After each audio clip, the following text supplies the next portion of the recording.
Hey everybody, welcome back to my YouTube channel. I am advocate Divya and आज का जो हमारा टॉपिक है वो है कॉन्स्टिट्यूशन लॉ फर्स्ट में प्रियम्बल के बारे में। What is preamble? Preamble basically क्या है? प्रियम्बल एक इंट्रोडक्शन है या कह सकते हैं एक इंट्रोडक्टरी स्टेटमेंट है जो कि डॉक्यूमेंट है वो डिक्लेयर करता है डॉक्यूमेंट के पर्पस को कि किस पर्पस से कॉन्स्टिट्यूशन बनाया गया है।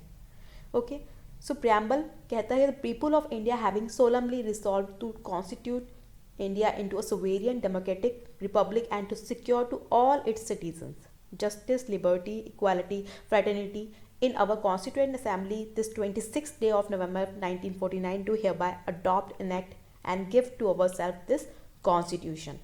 तो ये जो Constitution है उसमें प्रियम्बल ही बताता है कि किस पर्पज से ये बनाया गया है। ओके, तो ये कह सकते हैं कि इंट्रोडक्टरी पार्ट है। अगर हम बात करें प्रियम्बल की तो सबसे पहले अमेरिकन कॉन्स्टिट्यूशन ने इसकी शुरुआत की। American constitution was the first to begin with the preamble and preamble आया प्रियम्बलस से जिसका मीन था गो बिफोर या कह सकते हैं रेफर्स टू द इंट्रोडक्शन और प्रिफेस टू द कॉन्स्टिट्यूशन। बहुत सारी कंट्रीज इसको फॉलो किया इंक्लूडिंग इंडिया। जो प्रियम्बल था to the Indian constitution is based on the objective resolution drafted and move by Pandit Nehru और ये अडॉप्ट किया गया बाय कॉन्स्टिट्यूएंट असेंबली। इसके बारे में मैंने ऑलरेडी वीडियो बनाया हुआ है एंड डिस्क्रिप्शन बॉक्स में इसका लिंक है।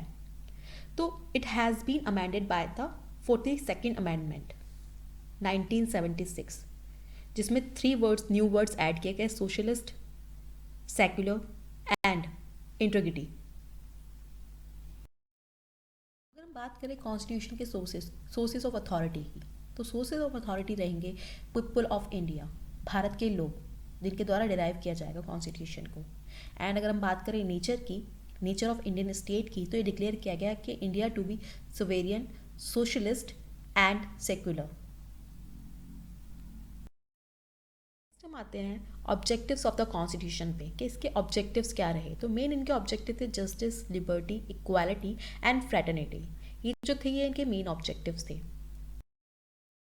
प्रियम्बल के अंदर काफ़ी सारे कीवर्ड्स यूज़ किए गए जिनमें थे sovereign, socialist, secular, Republic, justice, liberty, democratic, equality and fraternity. Sovereign, ये जो वर्ड यूज़ किया गया कॉन्स्टिट्यूशन के अंदर इसका मीन था इंडिपेंडेंट इंडिया, भारत स्वतंत्र होगा। बेसिकली इंडिया की किसी के ऊपर भी डिपेंडेंसी नहीं होगी एंड किसी अदर नेशन की इसके ऊपर कोई डोमिनेंसी नहीं होगी, भारत स्वतंत्र रहेगा। नेक्स्ट जो था सोशलिस्ट वर्ड, ये इंसर्ट किया गया 42nd ऑफ अमेंडमेंट 1976 के अंदर कॉन्स्टिट्यूशन के अंदर, जो कि जिस सोशलिस्ट कंटेंट जो था वो डीपीएसपी के फॉर्म में था। डीपीएसपी जो था directive principles of state policy, जिसका मीन था पॉवर्टी, जिसका मेन मोटो था poverty, ignorance and inequality of opportunities को हटा देना। इंडिया का जो सोशलिज्म था वो डेमोक्रेटिक सोशलिज्म था, कम्युनिस्टिक सोशलिज्म नहीं था। एंड ये ब्लेंड था मार्क्सिज्म एंड गांधीज्म का। बेसिकली गांधीज्म को ज़्यादा फॉलो करता था जो कि इंडिया में इनइक्वालिटी ऑफ अपॉर्चुनिटीज़ को हटा देना चाहता था, पॉवर्टी को, इग्नोरेंस को। नेक्स्ट जो यूज़ हुआ फैटर्निटी, जिसका बेसिकली मीन था ब्रदरहुड, भाईचारा। फंडामेंटल ड्यूटीज़ आर्टिकल 51A, इसके अकॉर्डिंग सभी सिटीजन्स की ड्यूटी है कि इंडिया की हार्मोनी एंड ब्रदरहुड को प्रमोट करें, चाहे सिटीजन्स के चाहे उनके रिलीजन, कास्ट या सेक्शनल डाइवर्सिटीज़ कुछ भी हो। ओके, तो इंडिया की डिग्निटी एंड इंडिया के यूनिटी को वो प्रमोट करें। ठीक है। सेक्युलर, ये जो वर्ड यूज़ हुआ ये 42nd ऑफ अमेंडमेंट 1976 के अंदर इंसर्ट किया गया कॉन्स्टिट्यूशन के अंदर। यहाँ पर कहा गया state has no religion, state का अपना कोई रिलीजन नहीं होगा। एंड आर्टिकल 25 से 28 guaranteeing the fundamental rights to freedom of the religion, और ये इंक्लूड किया गया कॉन्स्टिट्यूशन के अंदर। बेसिकली पॉजिटिव कंसेप्ट था सेक्युलरिज्म का। नेक्स्ट जो वर्ड यूज़ हुआ वो था democratic, by the people for the people वाला फॉर्मूला, लोगों के लिए लोगों के द्वारा, जो सारी पावर थी लोगों के हाथ में थी। यहाँ पर जो डेमोक्रेटिक सिस्टम था, डेमोक्रेसी थी, इसके 2 टाइप्स थे, डायरेक्ट एंड इनडायरेक्ट। इनडायरेक्ट जो था वो रिप्रेजेंटेटिव डेमोक्रेसी के नाम से भी जाना जाता था। एंड रिप्रेजेंटेटिव जो डेमोक्रेसी थी इसके भी 2 प्रकार थे, parliamentary system and presidential system. Okay, next जो यूज़ हुआ वर्ड वो था इक्वालिटी, समानता, जिसमें opportunities for all without discrimination, सभी के लिए जो अपॉर्चुनिटीज़ होंगी वो इक्वल होंगी विदाउट एनी डिस्क्रिमिनेशन, कोई भी भेदभाव नहीं होगा, ठीक है। तो यहाँ पर 3 डिमेंशंस थे of equality, civic, political and economic, okay. तो फंडामेंटल राइट्स में इंश्योर किया गया सिविक इक्वालिटी को, equality before the law, article 14, article 15, article 16, article 17 and article 18। ये मैं आपको डिस्क्रिप्शन बॉक्स में बता दूंगी, आप वहाँ से डिटेल्स देख लीजिए, ओके। रिपब्लिक, ये जो वर्ड यूज हुआ कॉन्स्टिट्यूशन के अंदर, जिसका बेसिकली मीन है प्रजातंत्र, लोगों द्वारा चलाया जाने वाला शासन। तो यहाँ पे अगर हम बात करें डेमोक्रेटिक पॉलिटी की, तो इसको 2 भागों में, 2 कैटेगरीज में डिवाइड किया जा सकता है, मोनार्ची एंड रिपब्लिक। मोनार्ची का बेसिकली मीन क्या है कि जो मोनार्ची के अंदर हेड ऑफ द स्टेट होता है वो होता है यूजुअली किंग और क्वीन, जो कि हेरिडिटरी पोजीशन को शो करता है, जबकि रिपब्लिक के अंदर इलेक्ट किया जाता है, चुना जाता है। तो प्रेम्बल इंडिकेट करता है India has an elected head called the president, ठीक है। नेक्स्ट है हमारा जस्टिस। जस्टिस जो टर्म है प्रियम्बल के अंदर 3 फॉर्म्स में बांटा गया है, social, political and economic. Social justice है वो जो डिनोट करती है कि सभी के लिए इक्वल ट्रीटमेंट होगा, सिटीजन्स के लिए, सभी सिटीजन्स के लिए, चाहे वो कोई भी जाति का हो, कोई भी रेस, रिलीजन, सेक्स, किसी के आधार पर भी कोई भी डिस्क्रिमिनेशन नहीं किया जाएगा, भेदभाव नहीं किया जाएगा। एंड इकोनॉमिक जस्टिस जो वो डिनोट करता है कि कोई भी डिस्क्रिमिनेशन नहीं किया जाएगा between people on the basis of economic factors.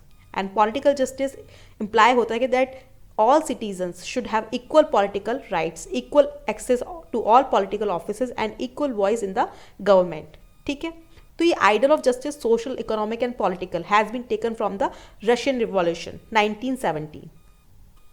Liberty, ये जो टर्म है लिबर्टी, ठीक है, इसका मीन है किसी के ऊपर किसी तरह की बाध्यता नहीं होगी पर्सनल एक्टिविटीज़ के अंदर, ठीक है। सभी को अपने विचारों की, एक्सप्रेशंस की, बिलीफ, फेथ, वर्कशिप, इन सभी के लिए अपनी अपनी लिबर्टी होगी, ठीक है, सभी को स्वतंत्रता होगी। प्रियम्बल सिक्योर करता है सभी सिटीजन्स को of India liberty of thoughts, expressions, belief, faith and worship, though they are fundamental rights enforceable in the court of the law in case of violation, okay. Next अगर हम बात करें कि इस preamble part of the constitution, क्या preamble part है constitution का? Controversy ये थी कि प्रियम्बल कॉन्स्टिट्यूशन का पार्ट है या नहीं है। तो इसको 2 केसेस के द्वारा, in re Berubari case and Kesavananda Bharati case, इसकी पूरी डिटेल्स आपको मेरे डिस्क्रिप्शन बॉक्स में मिल जाएगी, आप वहाँ जाके देख सकते हैं। तो इन 2 केसेस के द्वारा इसे डिस्क्राइब किया जा सकता है कि प्रियम्बल पार्ट है कॉन्स्टिट्यूशन का या नहीं है। तो इनरी बैरूबेरी के अंदर जो आर्टिकल 3 सुप्रीम कोर्ट था, उन्होंने कहा कि आर्टिकल 368 कॉन्स्टिट्यूशन के किसी भी पार्ट में अमेंड कर सकता है, बट ऐसी supreme court specifically opinion that preamble is not a part of constitution. Preamble क्या है, कॉन्स्टिट्यूशन का पार्ट नहीं है, इसीलिए इसमें अमेंडमेंट भी नहीं किया जा सकता। बाद में केशवानंद भारती केस में 1973 में कहा गया कि preamble is a part of constitution, क्योंकि जिस तरह के बाकी पार्ट की तरह से प्रियम्बल को भी सेम प्रोसीजर से अडॉप्ट और इनैक्ट किया गया है, मीन प्रियम्बल भी पार्ट है कॉन्स्टिट्यूशन का। तो आर्टिकल 368 के अकॉर्डिंग इसको भी अमेंड किया जा सकता है, ओके। बट बेसिक स्ट्रक्चर में कोई भी चेंजेस नहीं होंगे। प्रियम्बल में चेंजेस किए जा सकते हैं बट बेसिक स्ट्रक्चर से कोई छेड़छाड़ नहीं होगी। अगर हम बात करें कि 42nd ऑफ अमेंडमेंट की, कि उसमें चेंजेस किए गए, तो social, secure and integrity word जो जोड़े गए वो कॉन्स्टिट्यूशन को मजबूत करते थे, उसकी स्ट्रेंथ को बढ़ाते थे, ओके। तो इससे बेसिक स्ट्रक्चर में कोई भी चेंजेस नहीं हुए, ओके। आई होप आपको प्रियम्बल के बारे में समझ में आया होगा। If you have any queries please comment down below and don't forget to subscribe my channel. Thanks for watching everyone. Please like, share and subscribe my channel.